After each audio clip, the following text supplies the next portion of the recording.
देवर्षि नारद ने अपने पूर्व जन्म की बड़ी प्यारी कथा सुनाई है। व्यास जी ने पूछा, महाराज आपने इतना अच्छा ज्ञान दिया, ये ज्ञान आपको कहाँ से मिला?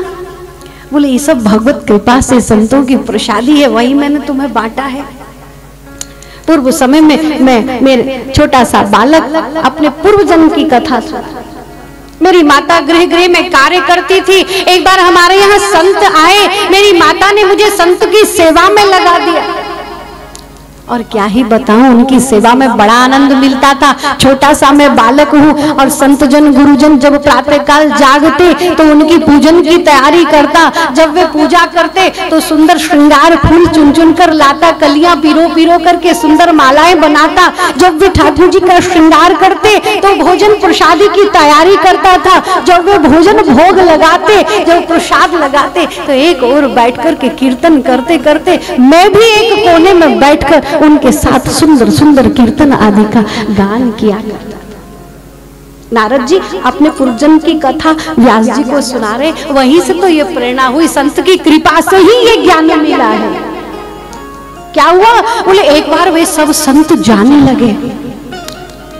वो चतुर्मास के लिए आए थे। जब संत जाने लगे रो रो करके, अब घर में कोई अतिथि आए, कोई मेहमान आ जाए, छोटा बच्चा बालक घर में हो, अब वो कहे मैं तो चाची के संग जाऊंगा, नहीं, कहीं प्रेम हो जाए, कहीं आई मौसी आई चाची आई, घर में कोई आया मिलने, अब वो कहे मैं मामा के साथ जाऊंगा, लेकिन माता पिता बड़े बहाने से रोकते हैं, बेटा अरे अरे कैसे भेजे? बोले कल स्कूल जाना, तरह तरह के बहाने लगाते, लेकिन बालक कहे मैं तो जाऊंगा।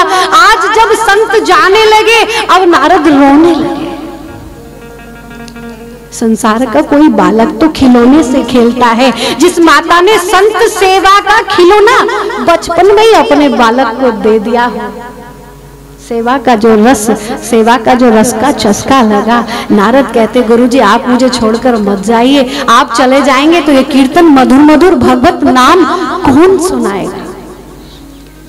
इनका हृदय भाव देखा, संतों ने शीश पर हाथ रखा, नारद जी को आशीर्वाद दिया, आपको भगवत प्राप्ति होगी, अभी अपनी मातृ ऋण से उऋण हो, अभी तुम्हें अपनी माता की सेवा करनी है, आगे तुम्हें भगवान मिलेंगे। नारद कहते व्यास तुम्हें क्या बताऊं, जिस समय संत ने मेरे शीश पर हाथ रखा वो अविरल क्षण, वो अद्भुत क्षण वर्णन नहीं किया जा सकता। संत तो चले गए, नारद जी भगवान के ध्यान में भक्ति में मगन हो गए, लीन हो गए।